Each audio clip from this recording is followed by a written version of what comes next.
तर राज्यातल्या शेतकऱ्याला सांगू इच्छितो की तुम्ही काय करा, 8 ऑगस्ट पर्यंत शेतीची कामे करून घ्या. कारण की राज्यामध्ये 8 तारखेला रात्रीच्याला पाऊस सुरू होईल, 9ला आणखीन जास्त भाग येणार आहे, म्हणून हा अंदाज सर्व शेतकऱ्यांना लक्षात येतात. सांगायचं झालं तर तुम्हाला सांगतो, 8 ऑगस्ट पर्यंत तुम्ही शेतीची कामे करून घ्या. 9 ऑगस्टला पाऊस सुरुवात होणार आहे. कर्नाटक, तेलंगणा, सांगली, सातारा, सोलापूर, कोल्हापूर, धाराशिव, बीड, अहिल्यानगर, पुणे, कोकणपट्टी, त्याच्यानंतर परभणी, लातूर, त्याच्यानंतर नांदेड, यवतमाळ, त्याच्यानंतर तो पाऊस हिंगोली असा म्हणजे 9 तारखेला या भागात सुरुवात होणार आहे. त्याच्यानंतर 9, 10, 11, 12च्या दरम्यान तो पाऊस तुम्हाला सांगतो की अहिल्यानगर शेतकऱ्याचे फोन आले होते की आमच्या अहिल्यानगर मध्ये पाऊस पडले नाही. तर अहिल्यानगर भागातल्या संपूर्ण जिल्ह्यातल्या शेतकऱ्यासाठी आनंदाची बातमी, तुमच्याकडे मात्र 8 तारखेपासून ते 16च्या दरम्यान तुमच्याकडं म्हणजे राहुरी, त्याच्यानंतर राहुरी, शिर्डी, कोपरगाव, राहता, संगमनेर म्हणजे शिर्डी सगळीकडे म्हणजे सांगायचं झालं तर श्रीरामपूर, अहिल्यानगर भागामध्ये म्हणजे जिल्ह्यामध्ये सगळीकडं 9 तारखेपासून ते 12 पर्यंत चांगला शेतातून पाणी बाहेर निघणार पाऊस पडणार आहे आणि शेतकऱ्याच्या पिकांना जीवदान ठरणार आहे. म्हणून हा अंदाज खास अहिल्यानगर जिल्ह्यातल्या शेतकऱ्यांनी लक्षात घ्यायचा. त्याच्यानंतर उत्तर महाराष्ट्रातल्या धुळे जिल्हा, नंदुरबार जिल्हा, जळगाव जिल्हा, नाशिकल्या सिन्नर भागातल्या शेतकऱ्याचे फोन आले होते, आमच्याकडे पाऊस येईल का नाही. तर त्यांना सांगू इच्छितो तुमच्याकडे देखील 9, 10, 11, 12, 13च्या दरम्यान तुमच्याकडे देखील उत्तर महाराष्ट्राकडे म्हणजे नाशिक जिल्हा, नंदुरबार जिल्हा, त्याच्यानंतर जळगाव जिल्हा, धुळे जिल्हा, चाळीसगाव तालुका, त्याच्यानंतर कळवण, निफाड, नाशिक, त्याच्यानंतर लासूर या भागामध्ये तुमच्याकडे देखील 9 ते 12च्या दरम्यान पाऊस येणार आहे, म्हणून तुमच्यासाठी ही एक आनंदाची बातमी. त्याच्यानंतर आपण परत काय करू, विदर्भाकडे देखील मध्ये 9 तारखेच्या नंतर 10 ते 16च्या दरम्यान मध्ये पूर्व विदर्भ, पश्चिम विदर्भाकडे चांगला पाऊस येणार आहे. आणि सांगायचं झालं तर सुरुवातीला पूर्व विदर्भाकडे घेऊ. पूर्व विदर्भाकडे सांगायचं झालं तर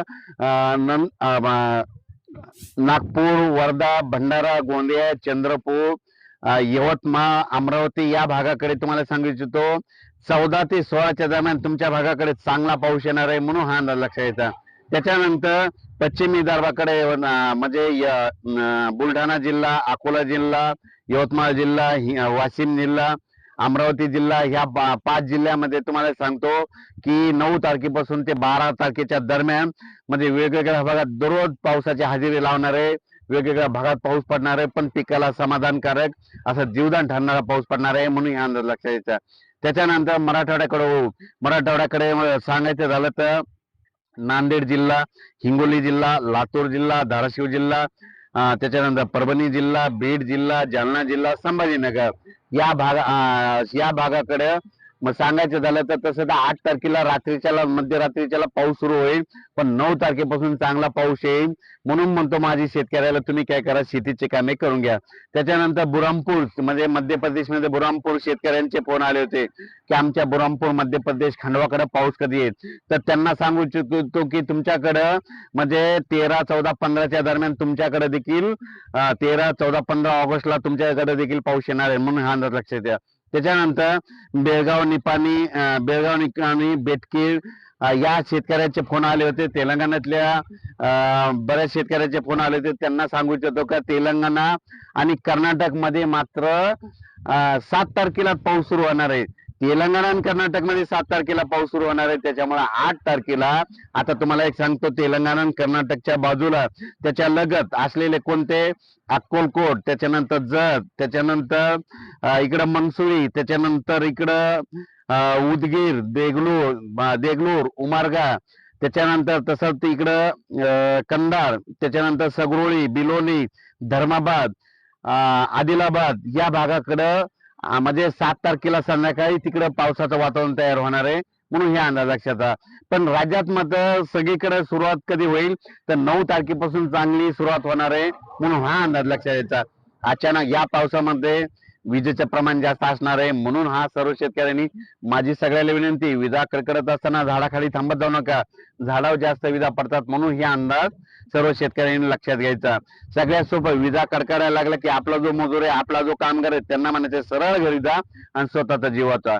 आणि त्यानंतर महाराष्ट्रातल्या शेतकऱ्याला सांगू इच्छितो की आता सूर्यदर्शन असल्यामुळं तुम्ही काय करा, सोयाबीनला देखील फवारणी करून घ्या, कापसाला देखील फवारणी करून घ्या, ऊसाला खत घालायचे असले तर ते देखील घालून घ्या. त्याच्यानंतर शेतकऱ्याला सांगू इच्छितो की तुमच्या ऊसावर पांढरी माशी आली आहे तर तुम्हाला फवारणी करावं लागेल, तर तुम्ही तुमचं फवारणी कशी करायची त्याचं देखील नियोजन करा.